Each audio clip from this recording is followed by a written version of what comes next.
Kaya naman, kung meron tayong hihilingin sa Diyos, si Arkanghel Miguel ang maaari nating lapitan upang hingan ng gabay. Kung matatandaan natin, ang kwento ni San Miguel, siya ang tumalo kay Lucifer.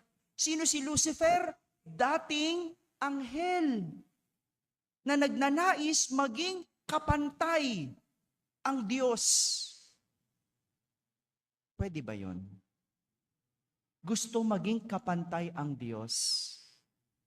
Walang kapantay, walang katulad ang Diyos. Kaya nga, si San Miguel ang lumaban kay Lucifer.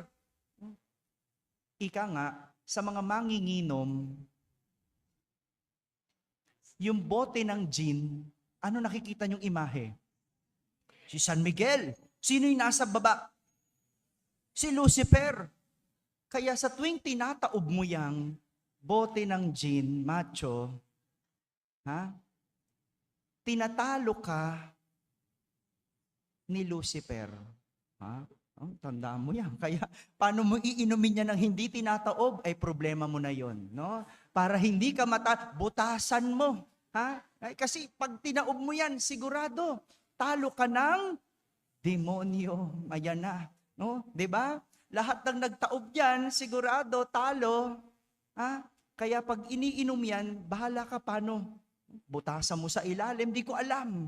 No? Para nasa ilalim pa rin si Lucifer. No? Pero tingnan mo, ang ganda nung imahe, si San Miguel ang nakatalo kay Lucifer.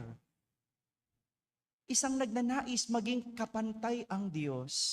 At ang tao, kapag nagnanais maging kapantay ang Diyos, nagkakasala.